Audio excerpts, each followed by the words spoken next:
Miss হবে না আপনার পছন্দের টিভি শো। দেখুন জি5 অ্যাপে একদম ফ্রি। চল ভিতরে চল, যা ভিতরে যা। কাকিমণি, কাকিমণি শোনো, আমার কথা শোনো। কাকিমণি, কাকিমণি দরজা খোলো, কাকিমণি দরজাটা খোলো। অসভ্য মেয়ে, আজ তোকে দেখ আমি কি করি। তুই একবার আমার কথা ভাবলি না, তোর বাবার কথা ভাবলি না। ভালোবেসে ফেলেছি তো মা, কি করতাম বলো তো। চুপ কর, আজ তোর এই ভালোবাসার ভূত তোর মাথা থেকে নামাবো। কাকিমণি মেরো না, প্রিয়া দিদিকে মেরো না। আমার কথাটা একবার শোনো কাকিমণি, আমার কথাটা একবার শোনো প্লিজ। প্লিজ প্লিজ মা, প্লিজ আমাকে প্রিয়ার কাছে যেতে দাও প্লিজ। এই ঘর থেকে এক পা বার করলে না তোর পা ভেঙে দেবো আমি বলে দিচ্ছি। প্রতিম, আমার যন্ত্রণাটা আর প্লিজ বাড়াস না। প্রতিম দাদাকে ডাকতেও পারবো না, এদিকে প্রিয়া দিদিকে মারছে। আমি এখন কি করব? আমি তো একা কিছু করতে পারবো না। আমি বরং যাই, ঠাম্মিকে, দাদুদের, বাবাকে সবাইকে বলি একটু কিছু করতে।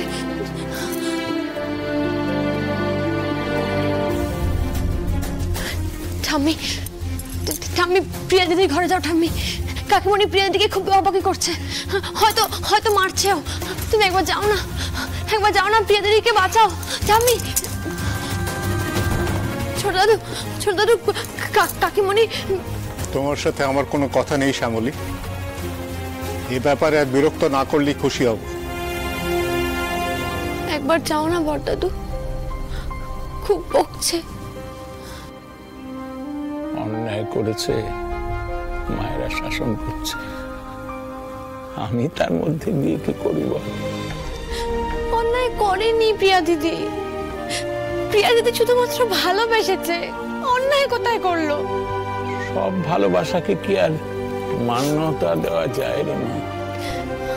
কেন যায় না বড়দাদু, বলো কেন যায় না? তুমি আর ছোট দাদু কোনো একটা পরিস্থিতিতে, কোনো এক সময় একটা সিদ্ধান্ত নিয়েছিলে, একটা নিয়ম বানিয়েছিলে। তারপর কত সময় পেরিয়ে গেছে, এখনো সেই নিয়ম অবুঝের মতো ওদের উপর চাপিয়ে দেবে বলো? তুমি একবার ঠান্ডা মাথায় ভেবে দেখো, তোমরা তো আসলে দুই ভাই নও, তোমরা দুই বন্ধু। তোমাদের মধ্যে কোনো রক্তের সম্পর্ক নেই।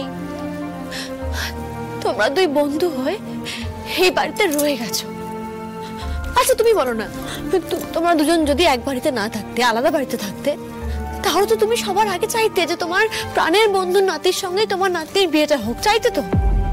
যেহেতু আজ এক বাড়িতে আছো, সবাই একসঙ্গে বড় হয়েছে, ব্যাস সবাই ভাই বোন হয়ে গেছে। মন সবসময় হয়তো বিচার বিবেচনা করে ভালোবাসতে পারে না, এটা হয় না। তোর কথা আমি অগ্রাহ্য করতে পারছি না রে মা, তাই তো আমার মনের মধ্যে এত দ্বন্দ্ব হচ্ছে। নিয়মটা তো আমি বানিয়েছি, আমি এই ব্যাপারে নিরপেক্ষ সিদ্ধান্ত নিতে পারবো না রে মা। তুই আমার ক্ষমা কর, তোকে সাহায্য করতে পারে একমাত্র অনি দাদু ভাই। স্যারকে আমি কিছুই বলবো না। আমি জানি যে স্যার আমার পাশে থাকবেন না,